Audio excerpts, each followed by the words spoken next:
Welcome, graduates, friends, and families. It's truly an honor to be here.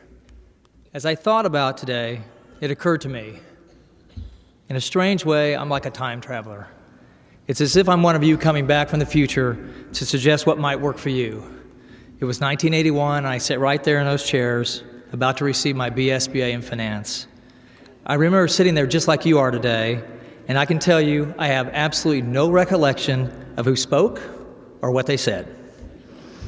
And perhaps there's only one of you who will remember who the speaker was today, and that's because he has to. That's my son, Montgomery Hill, who's going to get his BSBA in finance today.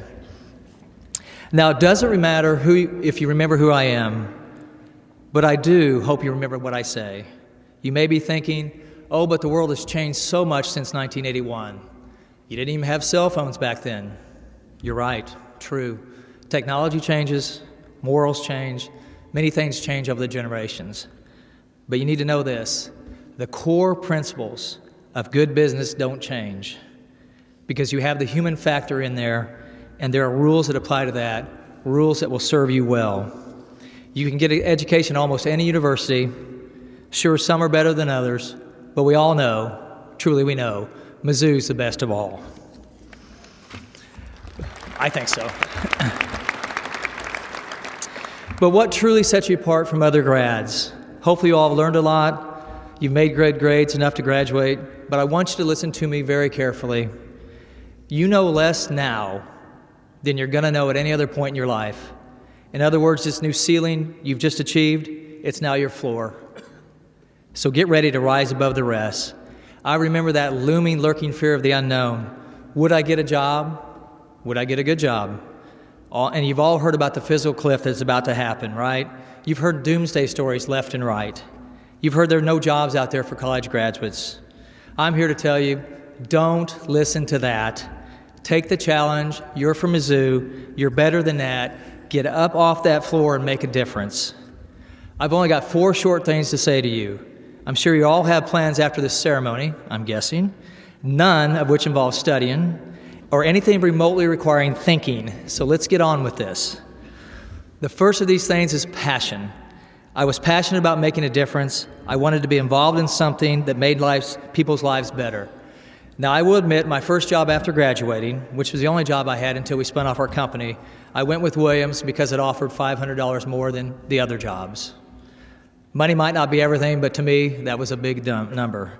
That and the idea of working in energy was exciting to me.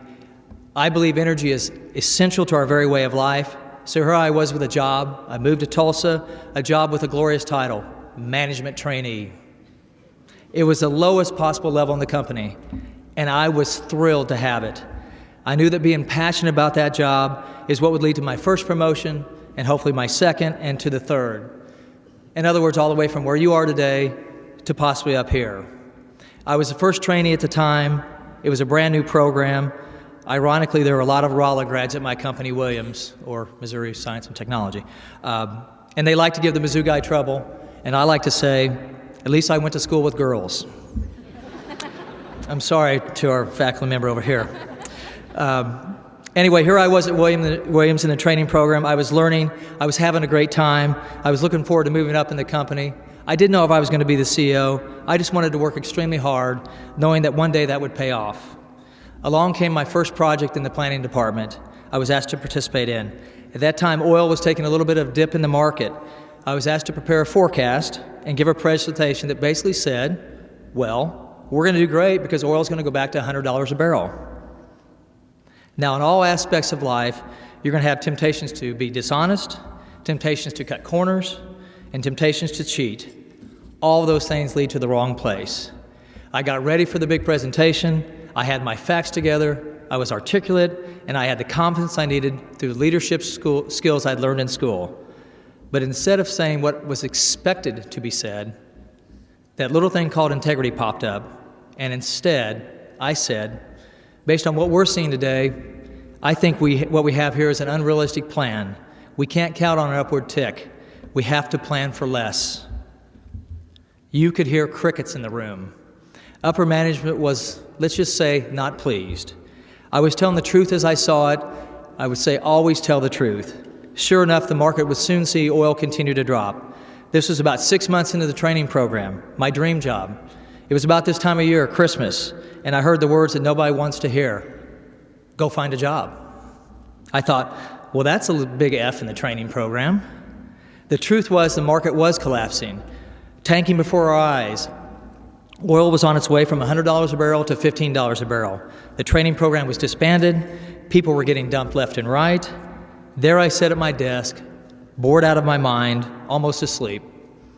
Literally nothing for me to do, and in walked the director of corporate planning. He had been in the audience at the presentation I had given. He looked at me and said, "You're a finance major. We need planners. Would you like to come work for me?" I was shocked. Apparently he was impressed that I had spoken up, even when I knew it was not what they wanted to hear.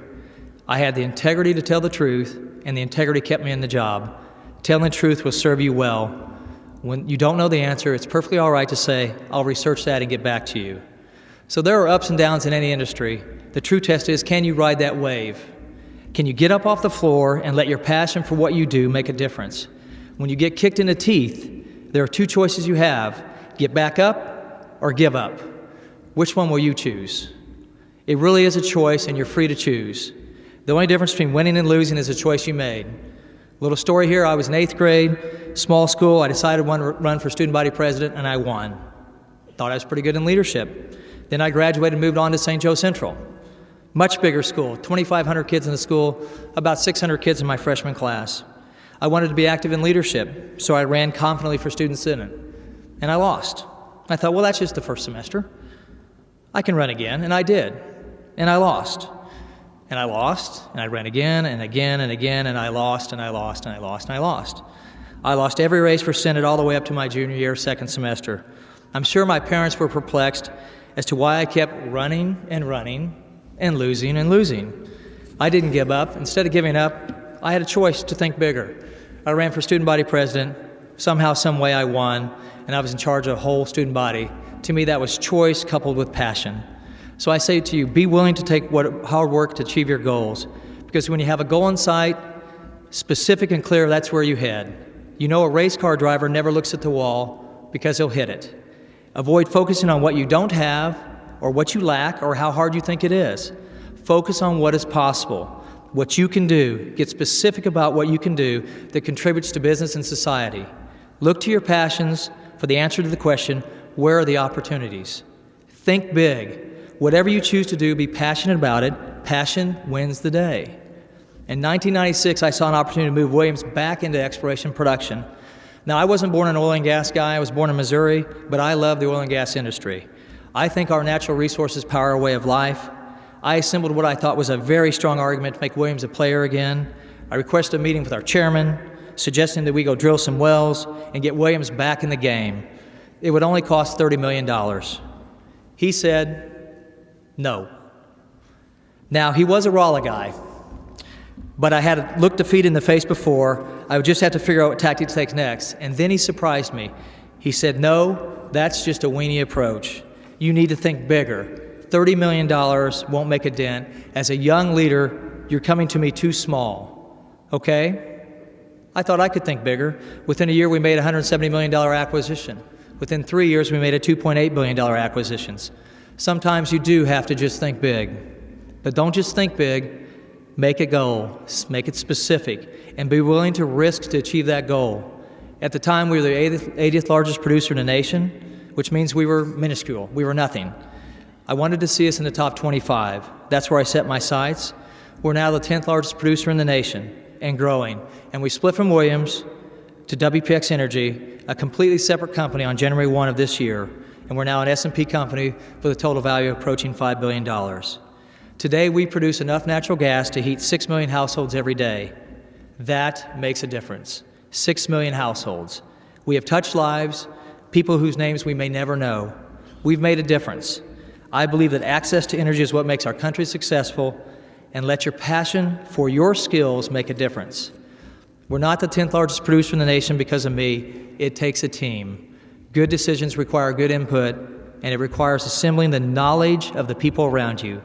You can never have all the knowledge in the world, I'm very, very competitive, but I'm competitive with myself. I recognize others need to succeed and do better, and hopefully do better than me. But I never felt like I had to crush the competition or the person to get ahead. Forget the idea of cutthroat competitiveness. Hold yourself to a higher standard.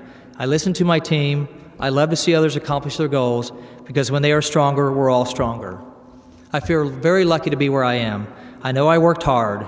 By the time you're my age, you're probably going to have an iPhone 10G SR, whatever it's called, or there could be a colony on Mars. Who knows?